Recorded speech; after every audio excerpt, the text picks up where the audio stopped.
Well, hello everyone. This is Robert from my hobby channel, Black Belt Gaming. Tonight, I'm going to start playing through Descent 2nd Edition. This is going to be an experiment. I really don't know how this is going to work, but I'm very interested to try it. As many of you know, my channel has been primarily dedicated to solo gaming. I did play through a couple of games with other people. You perhaps may have watched my Lords of Waterdeep game where my wife and I sat down and played through that game together. This game is a bit unique. I've decided to ask for a few gamer friends to come forward and take on the roles of 4 different characters, so that we can try to play Descent together via YouTube. They were chosen from my Facebook page at Black Belt Gaming. And I have asked that each of the players, after I upload a video and link it to a post there on Facebook, I've asked for them to post their intended actions, what they would like for their hero to do for that turn, underneath that video link. For those of you that are not playing a character but are planning to enjoy the series, I strongly encourage you, please, to make comments in the YouTube section of the video and recommend moves to the players. All of them, if you don't mind. Because if there is a breakdown, if someone gets caught up in an emergency, if internet goes down, if someone is delayed and the game is about to come to a halt, I will then refer to the YouTube comment section and look over your suggestions and follow one of those for that character's course of action. So please don't hesitate to leave your suggestions there. I will be using that to help play out the turn if the primary player is unavailable. So that's the plan. The main idea here is to have a good time and to try to learn the game. You can expect some mistakes to be made. This is all, I think for everyone, this is our first game ever playing this. And for someone like myself, who's primarily responsible for running it, it's my first time playing Descent ever. So I'm really looking forward to it, and this is kind of a neat experiment for my channel, and I'd love to see how it will work. And I'm so glad to be playing with some of you that have been communicating back and forth with me on my YouTube channel for some time. So let's get started. For the players, I would like for you to primarily concentrate on step number 3 when you post your actions over at Facebook. For step 2, equipping items, right now we're just going to assume that you're going to equip that primary weapon that you received from your deck of cards, since we're playing the basic game. So we're going to make an assumption there, but you can tell me if you want to switch to something else should you find something else along the way. So, looking at step 3, performing actions, let me know what you would like to do for your 2 actions for that turn. Remember that you can move extra spaces by spending or gaining points of fatigue on your card, and you can gain as many points of fatigue as you have points of stamina. Once you've reached that limit, you cannot push yourself anymore until you take a rest action. So once again, even if you move twice and you're still not exactly where you want to be, you can take a point of fatigue and move your character 1 more space. Take another one and move 1 more space, as long as you have enough stamina to cover it. There's one thing I do want to briefly mention here, and that is spending surges. Since we're not at a table together, should you roll any of the little lightning bolts, I'm going to assume that you're going to want to activate your weapon abilities. Those special things that give you extra range or extra power.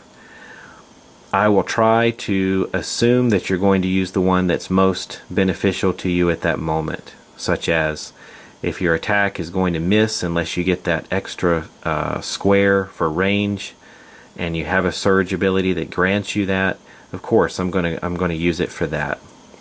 However, things like other special abilities or spending surges to recover fatigue, to get those fatigue points off your character card so that you can gain more later to use them in other ways. If you're wanting to spend a surge like that to recover fatigue or something, then let me know. But that's something that you can track and you can keep track of and then post there on Facebook. There is a hero that has an ability, and let me zoom in on that. You can also track your health, and this ability is from Averick Albright the Healer.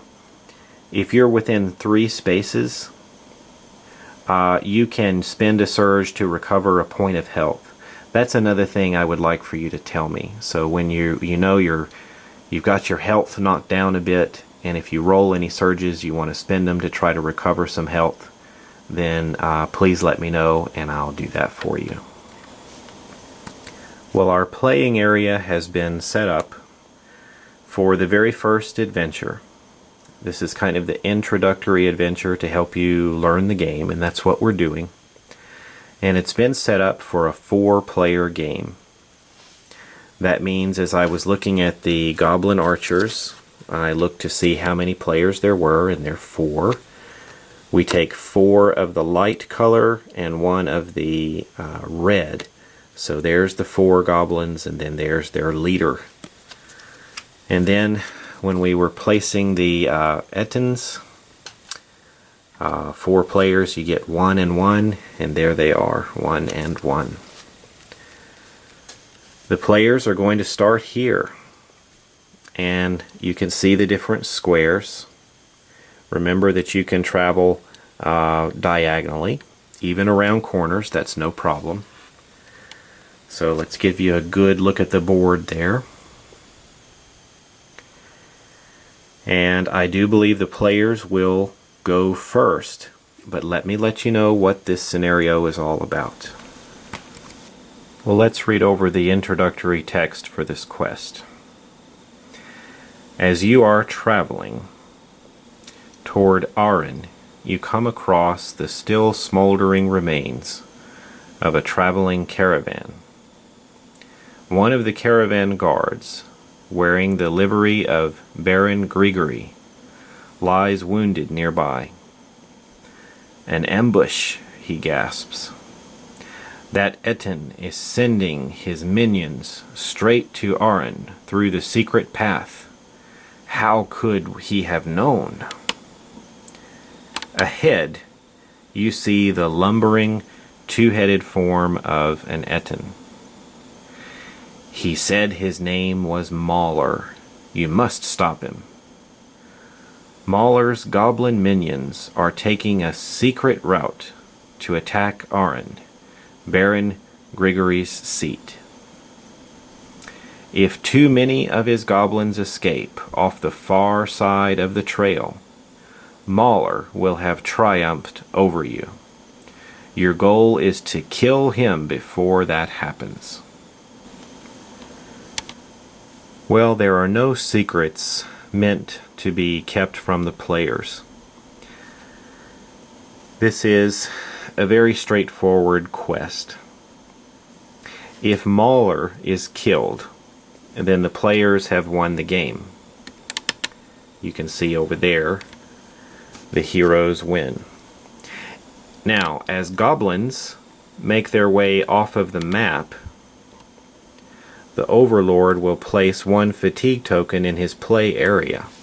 So if one goblin makes it out of the exit there on the far side of the map, I get one fatigue token, and then when there are 5, then the Overlord will win.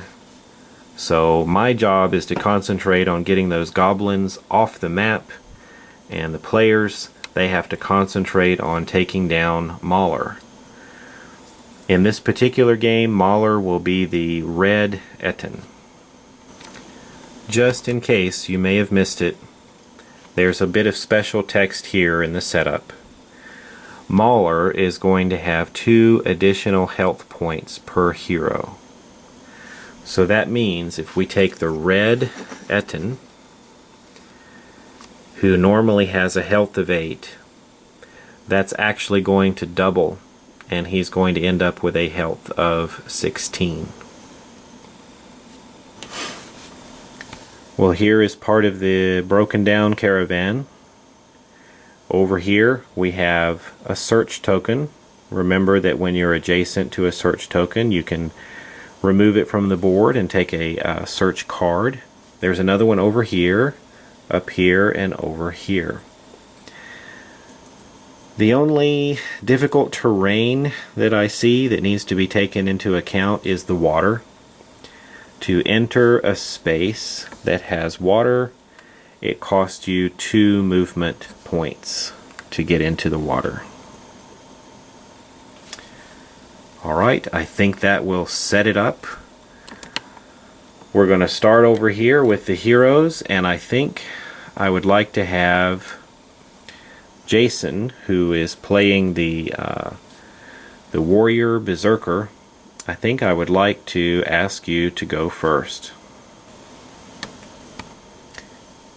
As we continue making posts over at Facebook, I believe I would like to follow the order in which I posted your character videos. So the warrior will be first, Tomble Burrowell will be next, then we have the healer, Averick, and then finally going last is Leoric of the Book. Okay, heroes, you know what needs to be done. Please go ahead and post your actions over on the Facebook page, and we'll get things started.